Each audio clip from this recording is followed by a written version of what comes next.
আসসালামু আলাইকুম সুধী দর্শক, আপনাদের জানাই আন্তরিক শুভেচ্ছা ও অভিনন্দন। আজকের এই বিশেষ প্রতিবেদনে আমরা নবম জাতীয় পে স্কেল নিয়ে এমন একটি দিক থেকে আলোচনা করব যা হয়তো সবচেয়ে বেশি আবেগঘন এবং সবচেয়ে বেশি মানবিক। সেটি হলো দেশের লক্ষ লক্ষ সরকারি চাকরিজীবীর মনের গভীরে জমে থাকা প্রত্যাশা, দাবি দাওয়া এবং তাদের বাস্তব জীবনের কথা। পে স্কেল নিয়ে যখন নীতি নির্ধারকরা সংখ্যা ও পরিসংখ্যানের কথা বলেন, তখন অনেক সময় এই মানুষগুলোর মুখের কথা, তাদের কষ্টের গল্প এবং তাদের স্বপ্নের কথা হারিয়ে যায়। আজকের এই প্রতিবেদনে সেই হারিয়ে যাওয়া কণ্ঠস্বরগুলোকে সামনে নিয়ে আসার চেষ্টা করা হবে। সচিবালয়ের উচ্চপদস্থ কর্মকর্তা থেকে শুরু করে উপজেলার সাধারণ অফিস সহায়ক পর্যন্ত, শিক্ষকতায় নিয়োজিত কর্মকর্তা থেকে শুরু করে স্বাস্থ্যসেবায় নিবেদিত চিকিৎসা পর্যন্ত প্রত্যেকেরই আলাদা প্রত্যাশা, আলাদা দাবি এবং আলাদা স্বপ্ন রয়েছে। সেই বৈচিত্র্যময় কণ্ঠস্বরের একটি সামগ্রিক চিত্র তুলে ধরাই আজকের মূল উদ্দেশ্য। প্রথমেই আসা যাক নিম্ন গ্রেডের কর্মচারীদের কথায়। এই শ্রেণীটি সংখ্যায় সবচেয়ে বড় এবং আর্থিক কষ্টে সবচেয়ে বেশি। অফিস সহায়ক, ড্রাইভার, নিরাপত্তা প্রহরী, পরিচ্ছন্নতা কর্মী, এই মানুষগুলো প্রতিদিন ভোরবেলা উঠে সরকারি দপ্তরের কাজে আসেন। তাদের অবদান ছাড়া কোনো সরকারি অফিসই একটি দিনও সচল থাকতে পারে না। অথচ মাস শেষে তারা যে বেতন পান তা দিয়ে শহরে একটি সাধারণ জীবন চালানো প্রায় অসম্ভব হয়ে পড়েছে। এই শ্রেণীর কর্মচারীদের সবচেয়ে বড় দাবি হলো ন্যূনতম বেতন এমন একটি পর্যায়ে নিয়ে যাওয়া যেখানে অন্তত পরিবারের মৌলিক চাহিদাগুলো মেটানো সম্ভব হয়। 3 বেলা খাবার, একটি আশ্রয়, সন্তানের শিক্ষা এবং অসুখে ডাক্তার দেখানোর সামর্থ্য, এই 4টি মৌলিক বিষয় নিশ্চিত করার মতো বেতন পাওয়াটাই তাদের সবচেয়ে বড় এবং সবচেয়ে ন্যায্য দাবি। নবম পে স্কেলে এই দাবিটি পূরণ হবে কিনা সেটাই এখন তাদের সবচেয়ে বড় প্রশ্ন।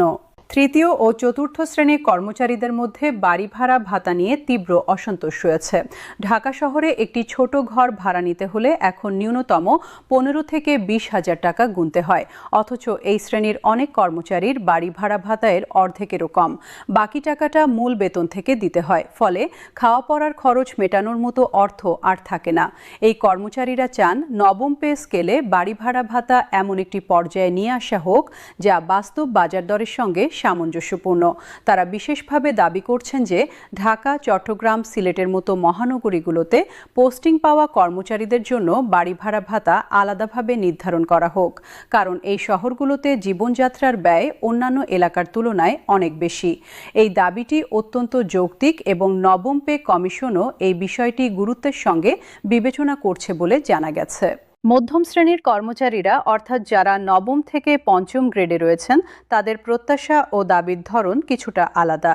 এই শ্রেণীটি বেতনের দিক থেকে নিম্ন শ্রেণীর চেয়ে কিছুটা ভালো অবস্থানে থাকলেও তাদের জীবনযাত্রার মানও বেশি। সন্তানকে ভালো স্কুলে পড়ানোর স্বপ্ন, পরিবারকে একটু ভালো আবাসনে রাখার ইচ্ছা, বছরে একবার পরিবার নিয়ে কোথাও বেড়াতে যাওয়ার স্বাদ, এই স্বপ্নগুলো পূরণ করতে গিয়ে তারাও মাসের শেষে টানাটানিতে পড়েন। এই শ্রেণীর কর্মচারীদের সবচেয়ে বড় দাবি হলো বার্ষিক ইনক্রিমেন্টের হার বাড়ানো। বছর বছর চাকরি করার পরও যখন বেতন বৃদ্ধির পরিমাণ মূল্যস্ফীতির হারের চেয়ে কম থাকে, তখন বাস্তবে প্রতি বছর বেতন কমছে বলেই মনে হয়। এই অসামঞ্জস্য দূর করতে তারা চান ইনক্রিমেন্টের হার অন্তত মূল্যস্ফীতির সমান বা তার চেয়ে বেশি হোক। মধ্যম শ্রেণীর কর্মচারীদের আরেকটি গুরুত্বপূর্ণ দাবি হলো সন্তানের শিক্ষা ভাতা বৃদ্ধি। বর্তমানে যে শিক্ষা ভাতা দেওয়া হয় তা দিয়ে একটি মাঝারি মানের বেসরকারি স্কুলের মাসিক বেতনও মেটানো যায় না। একজন সরকারি কর্মচারী যদি তার সন্তানকে ভালো শিক্ষা দিতে না পারেন, তাহলে পরবর্তী প্রজন্মের উন্নতির সুযোগ সংকুচিত হয়ে পড়ে। এটি কেবল পারিবারিক সমস্যা নয়, এটি একটি সামাজিক সমস্যাও বটে। কারণ শিক্ষিত ও দক্ষ পরবর্তী প্রজন্মই দেশের ভবিষ্যৎ গড়বে। তাই শিক্ষা ভাতা বৃদ্ধির দাবিটি শুধু ব্যক্তিগত নয়, এটি জাতীয় স্বার্থেরই একটি অংশ। চিকিৎসা ভাতার অপ্রতুলতা নিয়েও সরকারি কর্মচারীদের মধ্যে গভীর অসন্তোষ বিদ্যমান। বর্তমানে যে চিকিৎসা ভাতা প্রদান করা হয় তা দিয়ে বছরে একটি সাধারণ স্বাস্থ্য পরীক্ষার খরচও পুরোপুরি মেটানো সম্ভব নয়। কোনো বড় অসুখ হলে বা পরিবারের কোনো সদস্যকে হাসপাতালে ভর্তি করতে হলে কর্মচারীকে ঋণ করতে হয় অথবা সঞ্চয় ভেঙে ফেলতে হয়। এই অনিশ্চয়তা একটি কর্মচারীর মানসিক শান্তিকে সার্বক্ষণিক বিঘ্নিত করে। তারা চান নবম পে স্কেলে চিকিৎসা ভাতা এমন একটি পর্যায়ে নিয়ে আসা হোক যা বাস্তব চিকিৎসা চিকিৎসা ব্যয়ের সঙ্গে সামঞ্জস্যপূর্ণ। পাশাপাশি সরকারি হাসপাতালে কর্মচারীদের জন্য বিশেষ সুবিধার ব্যবস্থা করারও দাবি উঠছে, যাতে চিকিৎসা নিতে গিয়ে তাদের পকেট থেকে অতিরিক্ত খরচ না হয়। উচ্চ গ্রেডের কর্মকর্তাদের প্রত্যাশা ও দাবির ধরন আরও ভিন্ন। ক্যাডার সার্ভিসের কর্মকর্তারা, বিশেষত যারা দীর্ঘ পরিশ্রম ও প্রতিযোগিতার মাধ্যমে উচ্চ পদে পৌঁছেছেন, তারা চান তাদের পেশাগত দক্ষতা ও অবদানের যথাযথ আর্থিক স্বীকৃতি মিলুক। তারা বেসরকারি খাত বা বহুজাতিক সংস্থায় কর্মরত তাদের সমবয়সী ও সমমানের শিক্ষাগত যোগ্যতা সম্পন্ন ব্যক্তিদের বেতনের সঙ্গে তুলনা করেন এবং নিজেদের বেতনকে অপ্রতুল মনে করেন। এই তুলনাটি অনেক সময় মেধাবী কর্মকর্তাদের সরকারি চাকরি ছেড়ে বেসরকারি খাতে যোগ দেওয়ার দিকে ঠেলে দেয়। উচ্চ গ্রেডের কর্মকর্তারা চান নবম পে স্কেলে তাদের বেতন প্রতিযোগিতামূলক পর্যায়ে আসুক, যাতে মেধাবীরা সরকারি চাকরিতে থাকতে আগ্রহী হন এবং দেশের সেরা মেধা প্রশাসনে ধরে রাখা সম্ভব হয়। শিক্ষা খাতের সরকারি কর্মচারীরা, বিশেষত সরকারি প্রাথমিক ও মাধ্যমিক বিদ্যালয়ের শিক্ষকরা দীর্ঘদিন ধরে তাদের পেশার প্রতি সামাজিক মর্যাদা ও আর্থিক স্বীকৃতির দাবি জানিয়ে আসছেন। একজন শিক্ষক সমাজের সবচেয়ে গুরুত্বপূর্ণ পেশাজীবীদের একজন, কারণ তিনি ভবিষ্যৎ প্রজন্ম গড়েন। কিন্তু বাস্তবে শিক্ষকদের বেতন ও সামাজিক মর্যাদা উভয়ই প্রত্যাশার চেয়ে অনেক কম। অনেক মেধাবী তরুণ শিক্ষকতাকে পেশা হিসেবে বেছে না নিয়ে বেশি বেতনের অন্য পেশায় চলে যান। এর ফলে দেশের শিক্ষা ব্যবস্থা মেধাবী শিক্ষকের অভাবে দুর্বল হয়ে পড়ছে। শিক্ষকরা দাবি করছেন নবম পে স্কেলে তাদের বেতন এমন পর্যায়ে নিয়ে আসা হোক যা তাদের পেশার মর্যাদার সঙ্গে সামঞ্জস্যপূর্ণ এবং মেধাবীদের শিক্ষকতায় আকৃষ্ট করতে পারে। স্বাস্থ্য খাতের সরকারি কর্মীরা, বিশেষত সরকারি হাসপাতালের চিকিৎসক ও নার্সরাও তাদের নিজস্ব দাবি দাওয়া নিয়ে সোচ্চার। করোনা মহামারীর সময় সরকারি চিকিৎসক ও স্বাস্থ্যকর্মীরা জীবনের ঝুঁকি নিয়ে মানুষের সেবা করেছেন। তখন সবাই তাদের বীর বলেছেন, কিন্তু সেই বীরত্বের আর্থিক স্বীকৃতি এখনও পর্যাপ্তভাবে আসেনি। সরকারি চিকিৎসকরা দেখেন বেসরকারি হাসপাতালে তাদের সহপাঠীরা কয়েক গুণ বেশি আয় করছেন। এই বৈষম্য অনেক মেধাবী চিকিৎসককে সরকারি সেবা ছেড়ে বেসরকারি খাতে চলে যেতে উদ্বুদ্ধ করে।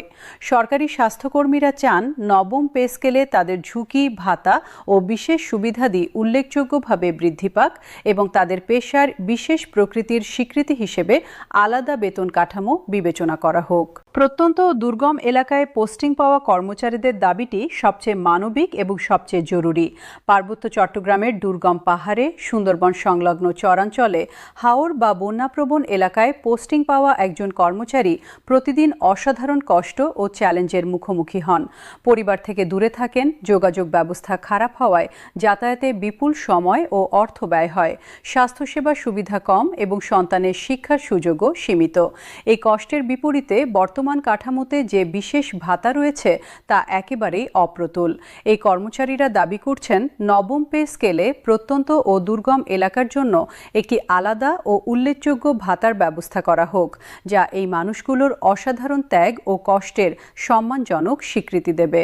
পেনশনভোগী অবসরপ্রাপ্ত কর্মচারীরাও তাদের দাবি নিয়ে সোচ্চার। অনেকে 20 থেকে 30 বছর সরকারি চাকরি করে অবসর নিয়েছেন। সেই সময় তারা রাষ্ট্রের জন্য তাদের সোনালী বছরগুলো উৎসর্গ করেছেন, কিন্তু বর্তমানে যে পেনশন পাচ্ছেন তা দিয়ে বাজারের ক্রমবর্ধমান মূল্যের সঙ্গে তাল মেলানো কঠিন হয়ে পড়ছে। বার্ধক্যে চিকিৎসা ব্যয় বাড়ে, কিন্তু আয় বাড়ে না। অনেক অবসরপ্রাপ্ত কর্মচারী সন্তানের উপর নির্ভরশীল হয়ে পড়ছেন, যা তাদের মর্যাদার জন্য অত্যন্ত পীড়াদায়ক। তারা দাবি করছেন নবম পে স্কেলের আলোকে পেনশনের পরিমাণও পুনর্নির্ধারণ করা হোক এবং পেনশনকে মূল্যস্ফীতির সঙ্গে স্বয়ংক্রিয়ভাবে সামঞ্জস্যপূর্ণ করার একটি ব্যবস্থা চালু করা হোক। নারী কর্মচারীদের বিশেষ দাবিগুলো এই আলোচনায় অত্যন্ত প্রাসঙ্গিক। বাংলাদেশের সরকারি চাকরিতে নারীর অংশগ্রহণ ক্রমশ বাড়ছে, যা একটি ইতিবাচক প্রবণতা। কিন্তু একজন কর্মজীবী নারীকে যে দ্বৈত চাপ সামলাতে হয় তা প্রায় অদৃশ্য থাকে। অফিসে পূর্ণ সময় কাজ করার পর বাড়িতে ফিরেও সংসারের দায়িত্ব পালন করতে হয়। শিশু সন্তানের দেখাশোনার জন্য মানসম্পন্ন ডে কেয়ারের ব্যবস্থা না থাকায় অনেক নারী কর্মচারী চাকরি ছেড়ে দিতে বাধ্য হন। মাতৃত্বকালীন ছুটি শেষে কাজে ফিরলে নতুন চ্যালেঞ্জের মুখে পড়তে হয়।